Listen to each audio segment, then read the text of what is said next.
Suicide. ये कहानी एक सैनिक की है जो वियतनाम में युद्ध के लिए गया था।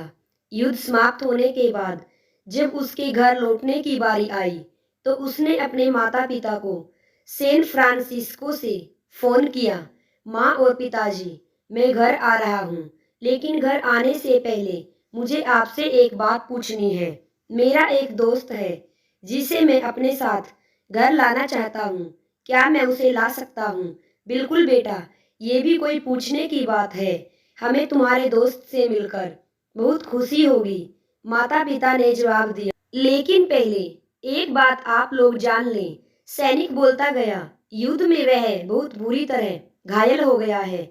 उसने एक बारूदी सुरंग पर पैर रख दिया था और जिसके कारण उसने अपना एक हाथ और एक पैर गंवा दिया।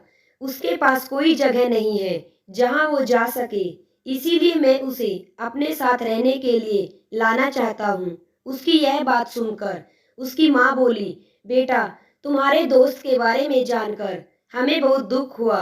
हो सकता है हम उसके रहने के लिए कोई जगह तलाश कर सकें। नहीं माँ, मैं चाहता हूँ कि वो हमारे साथ रहे।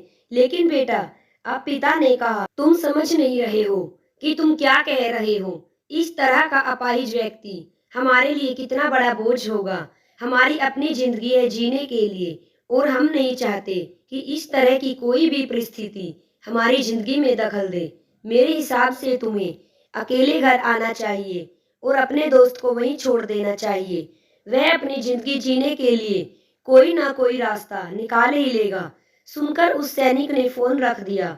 कुछ दिनों बाद उसके माता पिता को सैन फ्रांसिस्को पुलिस से एक संदेश मिला जिसमें उन्हें बताया गया कि उनके बेटे की एक बिल्डिंग से गिरकर मौत हो गई है।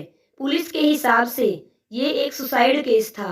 दुखी माता पिता ने तुरंत ही सैन फ्रांसिस्को के लिए फ्लाइट बुक करवाई और वहां पहुंच गए।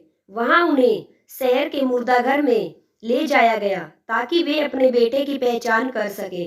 उन्होंने उसकी पहचान कर ली, किंतु ये देखकर उनकी कंपकपी छूट गई कि उनके बेटे का बस एक हाथ और एक पैर था।